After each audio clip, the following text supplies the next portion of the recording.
Welcome to another podcast of Southern Dirt Motorsports. I'm Randall Davis. My co-host today will be Gary Lawrence and Mike Luna. Our special guest today that we've convinced to do another session with us, Mr. Doug Carr.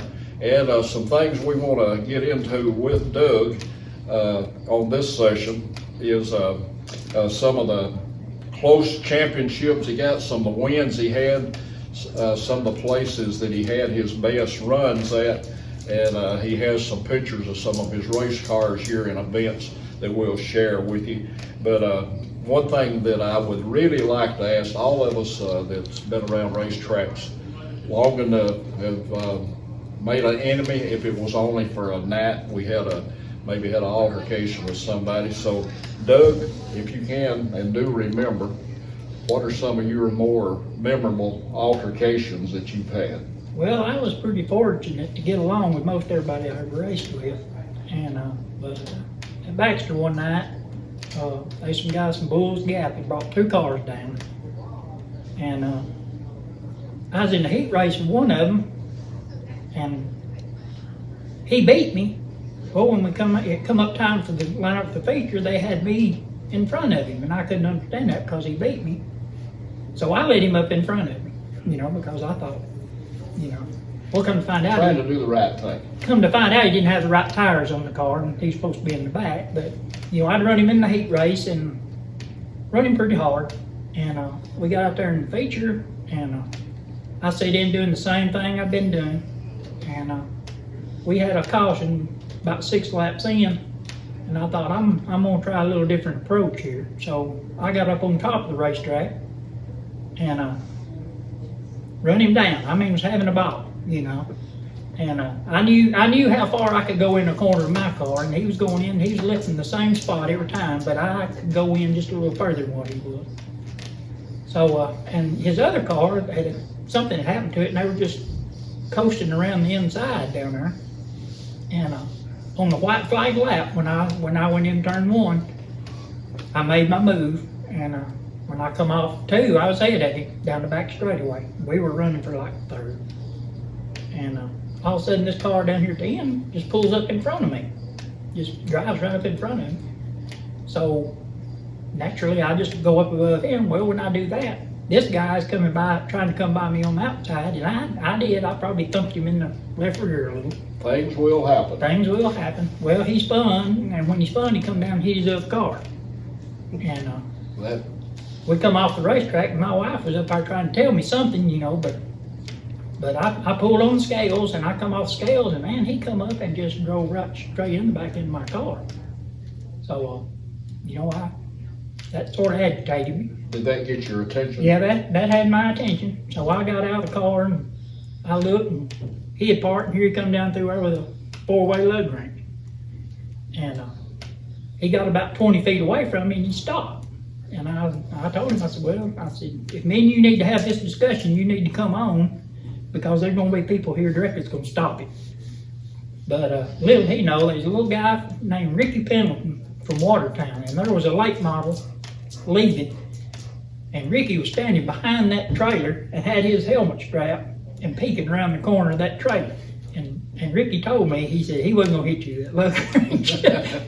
But BK went up there and, told him, he said, you need to just go on home. And he said, I ain't leaving here till he whoops my tail or I whoop his. And most everybody over there liked me. I mean, You're a hard guy not to like. We just, we got along, and several of the guys, came up and said, what's going on? And I told them, and they said, well, let's take care of it. And BK told that boy, he said, I'll turn you loose if you really want to go down there, but whatever happens to you once you get there is on you. BK knew how to handle situations too. So BK, he told me, he said, I'll go on home. BK told him, he said, I'll give you last place money. He said, don't ever come back. We're talking about BK Luna too, guys. He was a really good track promoter. Oh, yeah. And a really good racer himself, but he knew how to handle situations. One of my heroes, yes, as well as you and, yes, and Mr. Lawrence. Anyway, did you win any championships, Doug? Or I know you had to come close because you were too good not to. I'm the Martin the dirt tracks, I think. I came close at Spring City in, I think it was '88. I was leading in points over there, and I just went broke, couldn't afford to race, so I parked it, and went back the next year, and I was leading in points, and Mr. Murphy that owned the racetrack come down through there one night, and he just told us all, he said, "Go home, we're done." So I guess technically I did win one Spring City. I guess you did. But I finished second and third. I was always in the top 5 at Baxter the whole time I run over there. But never could quite squeeze it off. But, and it's hard to do. It's you can run good, it seems like, all year, and then something, or you'll have a span of time where something starts going wrong. Old race cars can be fickle. Everything will be right, and you can't make it work right. And sometimes when you think they're at their worst is when they can do their best. The best race I ever drove, I didn't win. But I feel to this day that was the best race I ever run, because it was on Sunday at Baxter, and they lined us up by points, and I was second. And on the first lap, I run over something flat in the car. So I come out, and Jason Miller and my wife, they just grabbed a tire and put on it. And I went out there and I started in the back. And we had probably 20 cars. Well, I come to second. And then they had another caution. They put me back to the rear again. And I came to second again before the race was over. And so you won the race twice. Yeah. And still didn't get the flag. To this day, I feel that's the best race I ever actually drove. Because I drove it like I stole it. That's one thing about it. You passed 4 cars that night that anybody on the track did. Yeah. Well, Doug, we've got some pictures I want to get into here with you too, and tell us a little bit about them. Where it was at? It's number 44. Tell us about this car, where that was at, what was taking place. This car I actually bought in Rock Island. It was just a body in a cage, and I got it out, and I put a motor, transmission gear, and everything in it, and run it at Crossville some, and run it at Spring City. And that was 1987. Was that one of your better cars? That car was okay. It'd pretty well been used up through the years, but it was still a decent car. It had a good driver. I could make it turn left. Good. That's saying a whole lot. This car, tell us a little bit about it. Now that car, I think Gary's got another picture of the car as number 70. I built that car as a tribute to the car that Doug Conley drove in my first car, and then I sold it at Winchester at a swap meet and a race show. And these guys here from Smyrna bought it and painted it up like his dad's car that he ran, and he still has it today. Doug done a good job on that car, restored it. Maybe they can bring it up here sometime when we're having a racers event up here at the Northfield Vineyard and share that car with us again. Yeah. And I think, Doug, this is probably... That's the same car when I fixed it as the number 70 car. Every component on that car came off a car that actually raced. The roll cage come out of one of BK's cars. The front suspension come out from under a Chevy 2 that Joey McDonald run, number 66. You remember? Charles Young bought that car. Yeah, well, I ended up with it, and I took all the front suspension out of it and put in this car. That's good to have the historical value when you can use parts like that. Yeah. That means a whole lot to me. Yeah. And this number 70 here. Now that's the first car I had. That's it. That was made in 1980. How long did you run this particular car? I run that car, I think, 2 years. So it was pretty good to you then. Yeah, it was pretty good. That car, I got a story, I think I've told Mike this before, but I was down there at Sparta one Saturday night, and the rear end broke loose on that thing on the spring hangers, and it rolled out. It had no split housing forward rear in it. And Mike's dad was walking up through the pits, and he said, "What happened to your car?" And I said, "Well, the rear end broke off." Of course, I thought I was just devastated because here I was at the racetrack wanting to race, And he gave me the keys to the shop down there at the store. He said, there's welders, there's torches. He said, you tow that thing down there and fix it. So we towed it down there and welded the rear end back in it and everything. We didn't even have time to hang it back on the record. We just drove it up Highway 70 up to the racetrack. We could do things like that. Oh yeah, you could get away with it back then. But I never forgot that. You know, he knew me, but he didn't know me well enough to do They were some that. good friends back then. Oh, yeah. And Yeah. people like that like racing, they knew the drivers was laying everything they had out there, and they would help when they Yeah, needed to help yeah. too. This car, tell us what, it's another number. That was actually, that car I bought from Danny Moore. It was an no asphalt car from Nashville. And what body is that on that? That's a 66 Nova body on it, but when I bought it, Danny had a 64 Chevelle. It was an asphalt car from Nashville. And when I used the body up on it, I put that Chevy 2 body on it, and I run it. I didn't run it many races after I put the Chevy 2 body on it, and then I sold that car to Arnold Pittman. That was the first car he had. Those bodies did make a good race car body. Who drove that car for the Moore man, Doug? I forget. I think Fat Cat drove it for him, and then either Gary or Fred Platt drove it a little. Cause when I bought it from Danny, I picked it up over at Fred and them's mom and daddy's house. Here is one that's got a heck of a dent. I don't know if the camera will pick it up or not, but a heck of a dent in the passenger side door. Yeah, And tell us about that. that is Fat Cat's old A1 car. Everybody in the country, I think's had it.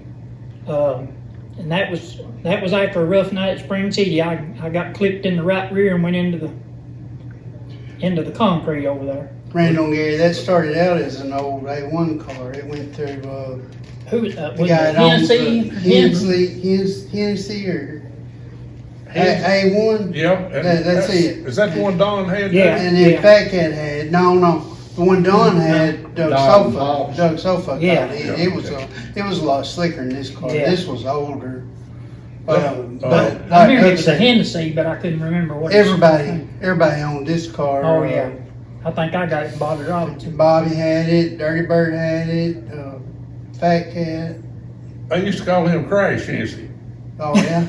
They did. Did You're they? right. Yeah. That's what I think This what it one of was. his old cars. Yeah, that's You're it. right. I had forgot about that name. I hadn't heard that name in a long time. That was a rough night right there, wasn't it? Yeah, it's a rough night. This 55, but it looks like a 55 Chevrolet. Yeah, I built that car. I think I run that car at Wartburg, and then I had another one just like it that was black and gold. Is that track still at Wartburg? Yeah. I thought I had heard some things about it. I've not been up there since they totally redone it. That used to be a rough place. There was a big drainage ditch that went right through the center of it, and if you got off in that drainage ditch, they couldn't see. That was you could get lost and really be lost. Oh yeah, you were done. Now here's one that I really like. I like the colors on it. And Nice car. The number on it's real familiar too. Yeah, that's actually the last car I had. Everybody asked me. I was always a Richard Petty fan. I think we all are. I was at Crossville one night, and there was like half a dozen Wrangler cars, number 3. And I'm like, well, I'm gonna join the bandwagon. So I painted me a Monte Carlo up like that, and that's what I stuck with till the time I stopped. Well, you was right on. That's a good looking. Good looking car. That was probably the best race car I ever sat in. Well, that's what was going to be my next question. Which of these cars that we just passed through here was probably your favorite car? We was over at Baxter one night, and they had combined the street cars and the super streets, and 17 cars. I started in the back, and we come around. I'm like, I'll go lap 2, and then I'll try to, I'll start trying to pick them off if I can. You have to sort of see what they're going Yeah. on, their style. But they got up, they took off, and every one of them like a row of ducks. They just went up to the outside right next to the wall, and they left the whole inside, middle, and everything. And I thought, well, I'm gonna go for it. So I just stood on the throttle and got down on the cushion or on my apron, and when I come out the back straightaway, I was up front. And I remember Jeff Massa was You didn't standing. cut halfway across the track or No, something? up there, did you? I stayed in, I was on the racetrack. I've seen guys do me that way now. Oh, yeah. They only made a half a lap and I made a whole lap. Jeff Massa was standing at the scales and Ron Middlebrook was running the track at that time. Jeff told me, he said, I slapped Ron on the back and said, write him a check. Back when y'all was running that, you talking about scaling, what was the having to weigh at that time, the class you was running in? It varied. It varied from anywhere 2,800 to 3,000 pounds. It depended on the cubic inch motors you're Yeah, running, yeah. that's what the scaling right The there. street and super street, what was the difference in the two? I know you could make one out of the other real quick. Yeah, a straight stock engine had to be in stock location, you know, and all that. And then super street, you could set the engine back. You were allowed racing clutches and stuff like that, you know. That was, things like that was a hard thing to, the flywheel and clutch was a hard something to keep up with. Yeah. Too, yeah. that was guys would sneak those in and out, and they made a lot of difference too. Oh, yeah. A lap flywheel is The first time I run mine, that car there, matter of fact, I had a round triple disc in it, and I'd never drove nothing like that. And I run that thing up in the corner and let off of it, and I brought made back it easier down to on drive, it. didn't it? Right around I went. Hey, I'm like, them whoa. things will start making you think you know how to drive. Yeah. They was the closest thing to a direct drive without being one. Yeah. I enjoyed those myself. They, I don't know what they're using today.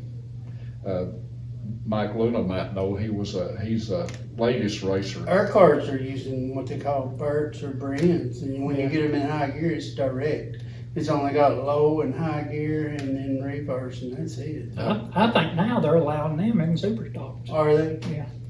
But the funny thing, And you mash the clutch in to go. You know, like a regular automobile, you'll let out on the clutch to go. yeah, The Burts and Brands, you mash the clutch in low gear to go, and then you get it probably about 3,000 RPMs and jerk it in high and let off the clutch.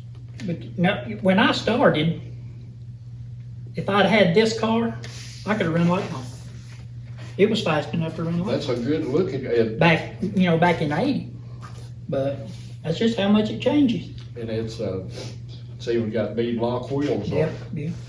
Back through. What kind of frame was that, Doug? It was a Monte Carlo metric frame. So the front, it had just the front clip, and the rest of it was tube frame? No, it was Oh, it's, it was on stock 4-link, everything. aren't Monte Carlos unibody cars, or are they No, they're they full are- frame, they're they're full full frame. frame cars? And I suppose that one carried through too. Monte Carlos, the engines were set back in them from the factory too. Yeah. For the Chevelles and such. That's why I went to a 70 to 72 Monte Carlo after my 55 Chevys, because the engine was already back. Right, it was Yeah. about 4 inches further back, if I remember, than Yeah. the Chevelle was. Well, they had a rule back years ago that the left front ball joint had to line up with the spark plug. They run that way for years. Yeah. That was considered stock location back then. Well, What was that's, the last car y'all built, Gary, on what kind of frame? It was only a 55 frame, one of the Chevy 2s. We stayed with the 55 all the way up through till, that was at the end, and it was, we put the Chevy 2 bodies on them, and they was, Leaf spring rear end? yeah, we never run nothing but a leaf spring. It was, we always run little short springs, they stiff. And that was like, we went to Buffalo Valley, and man, that thing held good down there. And then what told us down there, he said, hey, he said, is that thing held down here? He said, y'all need to go to Tommy. So we went to Tommy, and it held up there real good, because that bank track, and it was good handling the car. But that's when we learned fire about the little old, we had it moved up with the quick change from the old coupes and stuff, had the flat end forwards like he was talking about a while ago there. The thin axle housings. And we went to Tommy, he cut the axle housing too, right at the spring anchors on the left side. because it had so much torque, much weight on it there. And it was unbelievable how thin those axle That was housings thin as they could be. were. I don't know how they held up as good as they did even in the old wheel cars, because they took some licks that was out of this world. But now, when you put it up on that track up there, they was fast up there on top of it, and it was banked, and with Buffalo Valley, it was about the same track. It was, Doug, in your years of racing, what was the biggest changes you saw take place from the time you started till the time you got through? Probably all the differences in the streets, the modified street cars. You know, it got to where, you know, back when we started, you had to run a production car rear end and everything, and then now you can run quick changes. You can run a late model with a like a Camaro snout cube rear now and call it a superstar. Man, So, that is a lot of evolution. yeah. Well, Doug, I guess this finishes up this session. Thank you again for being here. Thank you for doing another session with me. I really enjoyed it. We have enjoyed having you here, and probably at some point, we're going to invite you back to do this again, because we like your stories. Your knowledge of racing is out of this world. And so we really enjoyed having you here. And want to thank the Ben Longman Channel 6 for being a good sponsor of ours. I want to thank the Northfield Vineyard for being the best sponsor. Without them, we couldn't do this. And again, folks, if you have a wedding, an anniversary, any kind of social event, consider the Vineyard. Call them up, talk to them, at least give them some conversation before you go out and do this somewhere else or on your own. You're not going to believe what they can do for you, what an event you can have here. So give them a call. It's second to none, and the people are great up here. With that, thank you for watching. Like us, subscribe to us, and it costs you absolutely nothing to subscribe. And if you do that, you'll get notifications of different things taking place. And this is a channel where you'll get your news from the racing world. Thank you for watching.